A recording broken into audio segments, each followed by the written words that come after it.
সতর্ক হয়ে যান।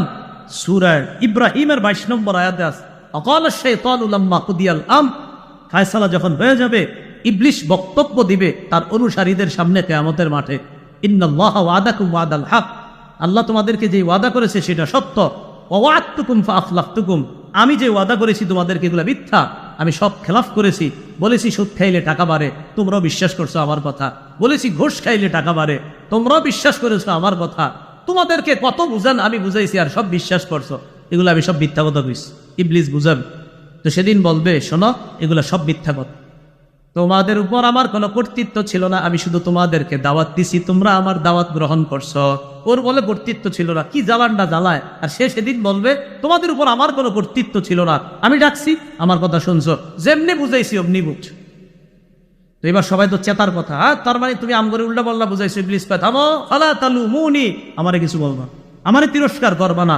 ওয়ালুমু আনফুসাকুম, নিজেদেরকে তিরস্কার করো, আমার কথা শুনছো কা, নিজেদেরকে তিরস্কার।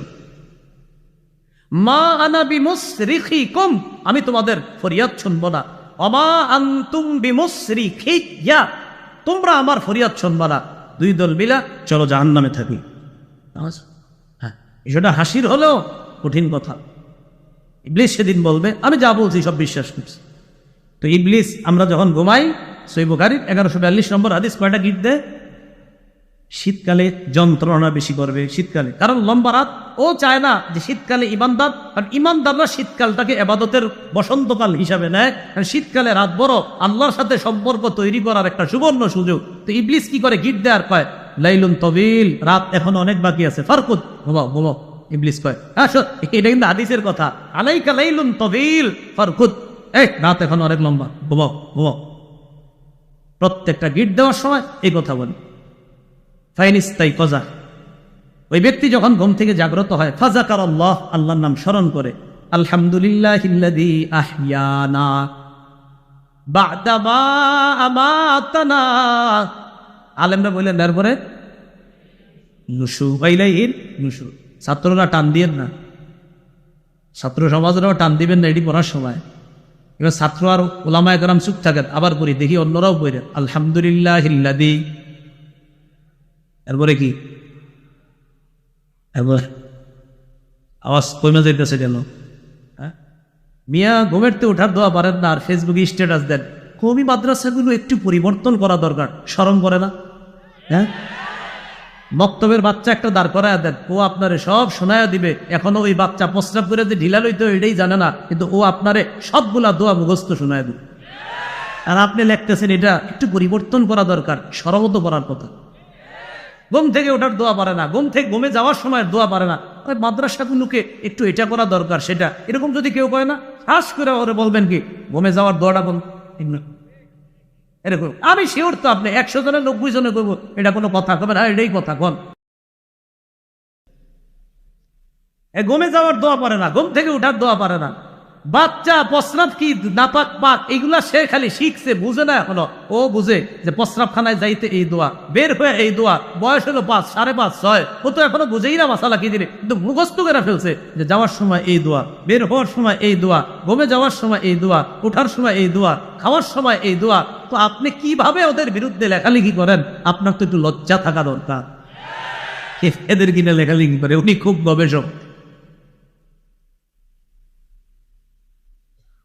তো ইবলিস কয়, ঘুমাও, প্রথম গিট, দ্বিতীয় গিট, তৃতীয় গিট। যেই মাত্র লোকটা জাগ্রত হয়, হওয়ার পর যখন দোয়া পড়ে, ইনহাল্লাত উকদাতুন, একটা গিট খুলে যায়।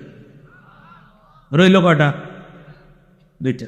ফাইন তাওয়াদ্দা, এরপর যখন ওযু করে, ইনহাল্লাত উকদা, আরেকটা গিট খুলে যায়। রইল কয়টা? ফাইন সাল্লাহ, সে যখন ফজর পড়ে, ইনহাল্লাত উকদা, 3 নম্বর গিটটাও করে।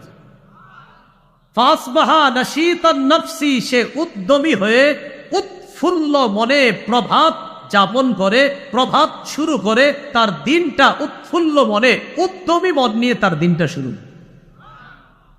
যে ব্যক্তি এটা করে, তো ঘুমের মধ্যে থাকলে কি আর এই উৎফুল্লতা পাওয়া যাবে? অথচ ভোরের হাওয়া কত বরকত।